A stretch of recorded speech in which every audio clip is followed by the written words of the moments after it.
Hi everyone, I am Rajalakshmi, working as an assistant professor in the Department of ECE at R.M.K College of Engineering and Technology.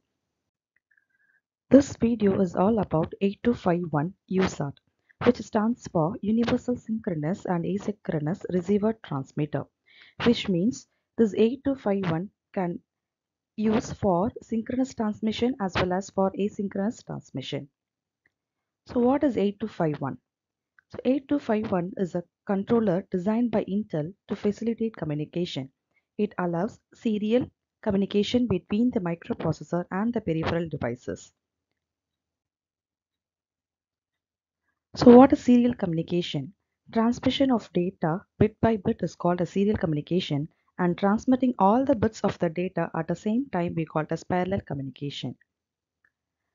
The 8251 acts as a mediator between microprocessor and peripheral to transmit data. The 8251 takes parallel data from the microprocessor and converts it into serial form. After conversion, it transmits it to the outside device for the peripherals. Similarly, it takes data serially from the peripheral and converts into parallel data. After conversion, it transmits it to the CPU. So the communication is shown here in the diagram. So you can see the data produced by your microprocessor is a parallel data which is getting converted into serial data and then transmitted. Again there at the transmitter end, it is the serial data is getting converted back to the parallel data. First, I will explain the pin details of 8251. 8251 is a 28-pin IC. Pin number 2728 1, 2, 5 to 8 is signals D0 to D7, which is bidirectional 8-bit bus used to read or write status, command and word from or to the 8251. Pin 26 is VCC, which is connected to 5-volt supply. Pin 4 is ground. Pin 21 is reset pin. High on the reset pin forces 8251 into a idle state. Pin 20 is clock pin, which is used to generate internal device timings and normally connected to the clock generator output. Pin 3 is RxD, receive data input, that receives a stream of data to be received by 8251. Pin 19 is TXD, transmitted data output, which carries serial stream of data bits along with other informations like start bit, stop bit and parity bit. Pin 9 is TXC, transmitter clock input, that controls the rate at which the character is to be transmitted.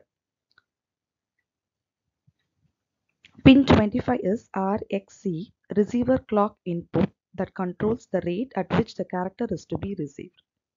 Pin 10 is WR bar, which is the active low input to 8251, which informs 8251 that the CPU is writing data or control word to 8251. Pin 13 is RD bar, is the active low input signal to 8251, which informs 8251 that the CPU is reading either data or status information from its internal registers. Pin 12 is C/D bar, which stands for control word or data. So through this pin, the 8251 informs that the word on the data bus is either a data or control word. If this pin is 1, control is on the bus, otherwise data is on the bus. Pin 14 is RxRDY, receiver ready output pin, which indicates that the 8251 contains a character to be read by the CPU. Pin 15 is TXRDY, transmitter ready. This is output signal that indicates the CPU is ready to accept a new character for transmission from the CPU.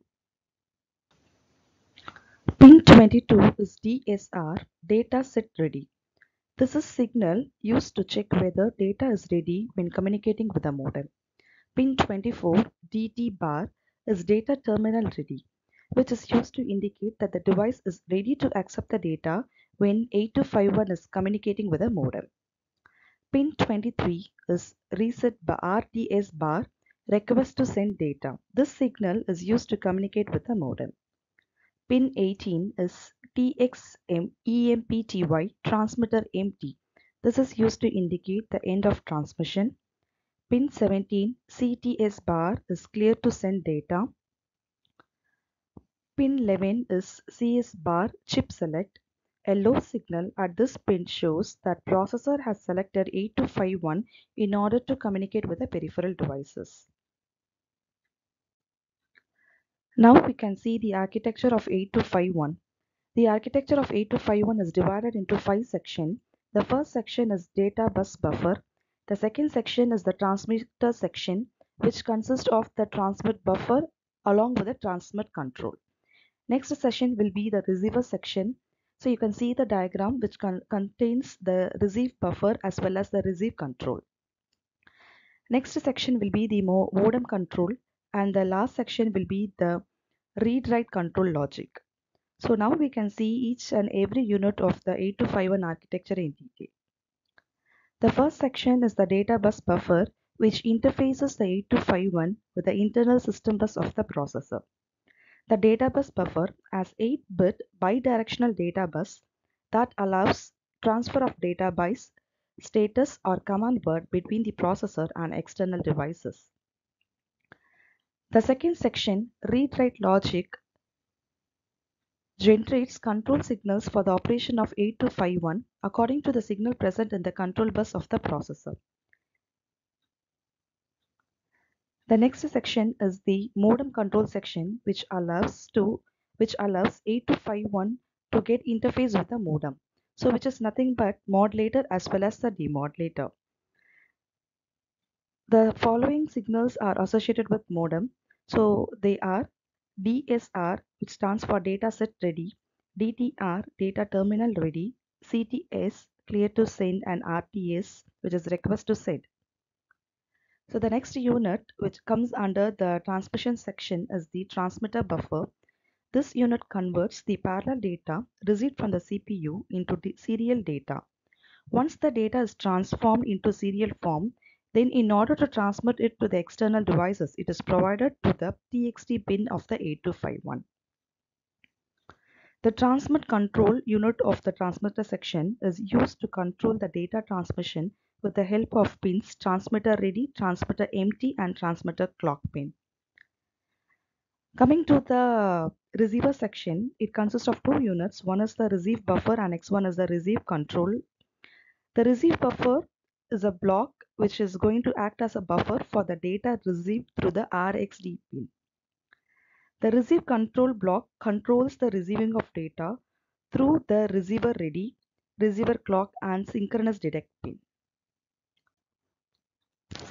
So that's all about 8251. So in this video, I have covered the general description of 8251, pin description of 8251, and the internal architecture of 8251. Thank you.